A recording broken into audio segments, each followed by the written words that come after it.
Halo teman-teman, akhirnya kita sampai ke kabinet yang terakhir nih. Artinya ini adalah kabinet yang ketujuh teman-teman. Karena pada masa demokrasi liberal di Indonesia itu ada 7 kabinet yang memerintah saat itu. Nah, lalu kira-kira seperti apa sih kabinet yang terakhir ini? Nah, teman-teman, setelah kabinet Ali Sastro Amijoyo atau Ali II jatuh, Presiden Soekarno itu membentuk kabinet karya, teman-teman. Jadi kabinet yang ketujuh ini memang seringkali disebut juga dengan kabinet karya, teman-teman ya. Dengan Insinyur Juanda yang merupakan tokoh yang tidak berpartai ya, artinya independen, itu ditunjuk sebagai Perdana Menterinya, teman-teman.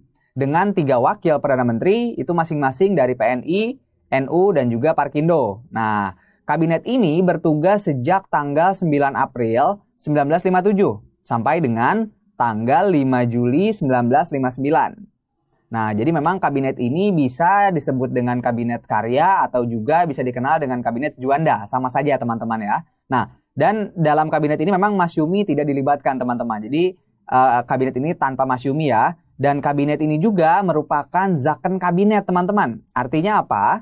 Yaitu kabinet yang anggotanya terdiri dari para profesional yang ahli di bidangnya. Nah, jadi selain seorang Perdana Menterinya berasal dari orang yang non-partai politik, ternyata anggota kabinetnya pun terdiri dari beberapa profesional yang ahli di bidangnya. Jadi bisa disebut sebagai zakon kabinet, teman-teman. Nah, lalu kira-kira seperti apa ya program kerjanya?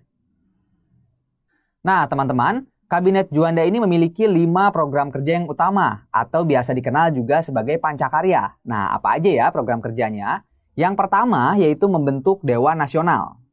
Kemudian yang kedua, normalisasi keadaan Republik Indonesia. Nah, ini memang penting ya, karena saat itu memang masih banyak terjadi ketidakstabilan di beberapa bidang, teman-teman. Kemudian yang ketiga itu melanjutkan pembatalan konferensi meja bundar. Kemudian yang keempat, memperjuangkan Irian Barat agar bisa kembali ke wilayah Republik Indonesia. Nah, kemudian yang kelima yaitu mempercepat pembangunan. Nah, inilah teman-teman 5 program kerja pokok dari Kabinet Juanda. Lalu kira-kira akan tercapai semua nggak ya program kerjanya? Nah, teman-teman, dari beberapa program kerja yang telah disusun ya oleh Kabinet Juanda ini, ternyata mereka berhasil meraih beberapa pencapaian. Nah, diantaranya adalah program pertama yang dilakukan Kabinet ini adalah membentuk Dewan Nasional. Nah, apa sih Dewan Nasional itu? Nah, yaitu sebuah badan baru yang tugasnya menampung dan menyalurkan kekuatan-kekuatan non-partai dan aspirasi yang ada di masyarakat. Nah, tapi dengan dibentuknya Dewan Nasional ini memang tidak serta-merta kemudian mengurangi kesulitan-kesulitan yang ada pada saat itu. Nah, bahkan pergolakan di daerah-daerah itu masih berlangsung teman-teman, yang memang dampaknya menyebabkan semakin terpuruknya kondisi ekonomi nasional saat itu. Nah, kemudian untuk mengatasi hal tersebut, pemerintah saat itu atau Kabinet Juanda itu melaksanakan musyawarah nasional atau MUNAS yang dilakukan pada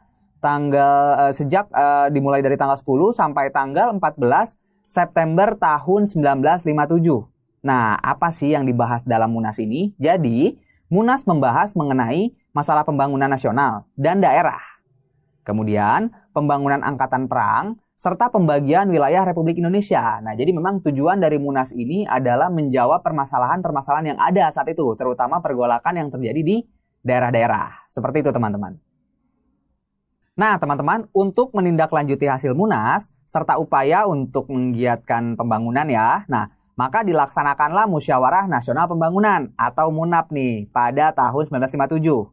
Nah, MUNAP ini memiliki tujuan khusus, teman-teman, yaitu untuk membahas dan merumuskan pola-pola pembangunan untuk daerah. Nah, makanya orang-orang yang hadir di MUNAP ini adalah tokoh-tokoh nasional ya, atau tokoh-tokoh pusat dan juga tokoh daerah.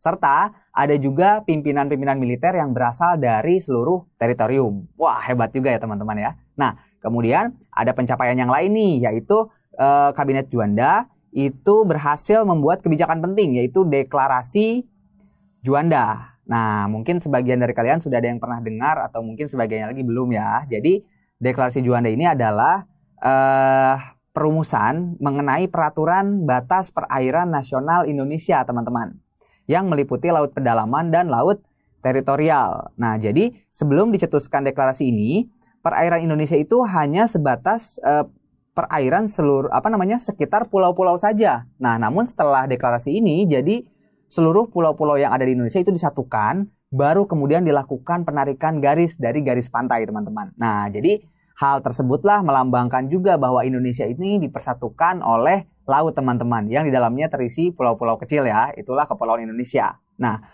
kemudian juga, maka dari itu, jadi tanggal dicetuskannya Deklarasi Juanda ini menjadi tanggal juga yang selalu kita peringati ya setiap tanggal 13 Desember sebagai Hari Nusantara, teman-teman. Nah, jadi seperti itu, teman-teman ya. Jadi itulah beberapa pencapaian yang berhasil diraih oleh Kabinet Juanda. Ternyata, teman-teman, upaya-upaya yang dilakukan oleh pemerintah masih belum bisa meredam pergolakan yang ada dari dalam negeri, teman-teman. Nah, hal ini terbukti dengan terjadinya peristiwa Cikini pada tanggal 30 November 1957 yang merupakan peristiwa percobaan pembunuhan terhadap Presiden Soekarno, teman-teman. Dan peristiwa ini memang selalu dikaitkan dengan gerakan DITI. Nah, jadi memang walaupun upaya telah dilakukan, tapi ternyata ini terbukti, teman-teman. Masih saja ada ancaman bagi pemerintah, khususnya ini ancaman langsung ya, terhadap pimpinan negara saat itu. Wah, bahaya sekali, teman-teman ya. Nah, karena kondisi yang semakin kacau tersebut, akhirnya mendorong Presiden Soekarno untuk bertindak tegas saat itu. Nah, dengan mengeluarkan Dekret Presiden 5 Juli tahun 1959.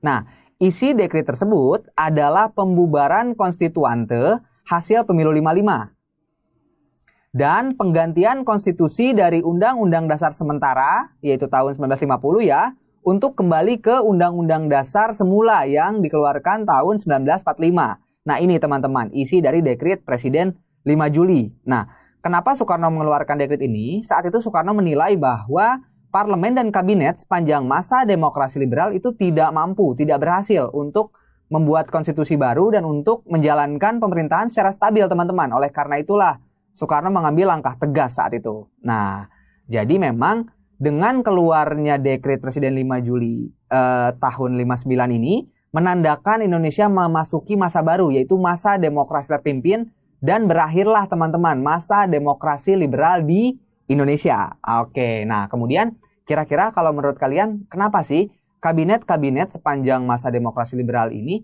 kok umurnya pendek-pendek ya? Coba deh kalian bandingkan dengan kabinet di Indonesia saat ini. Nah, berikan juga pendapat kalian ya mengenai alasan tersebut. Oke teman-teman, seperti itulah perjalanan dari kabinet terakhir pada masa demokrasi liberal. Nah, kemudian dengan dikeluarkannya Dekret Presiden ya tanggal 5 Juli tahun 1959, itu menandakan berakhirnya masa demokrasi liberal di Indonesia. Dan Indonesia memasuki masa baru, yaitu masa demokrasi terpimpin. Nah, kira-kira gimana nih pendapat kalian mengenai Dekret Presiden tersebut? Kalian setuju nggak sih dengan dekret yang dikeluarkan oleh Presiden Soekarno tersebut? Nah, sertakan juga alasan kalian ya. Nah, jadi saat ini kita sudah mengetahui perjalanan dari beberapa kabinet ya. Khususnya ada 7 kabinet, sudah kita bahas semuanya. Namun memang alangkah lebih baiknya jika kita mengetahui juga teman-teman mengenai kondisi ekonomi pada masa demokrasi liberal. Nanti akan kita bahas deh teman-teman. Tapi sesuai janji kakak nih ya di video yang sebelumnya, kita akan bahas dulu mengenai pemilu atau pemilihan umum tahun 1955. Jadi, sampai ketemu di video yang berikutnya ya. Bye-bye!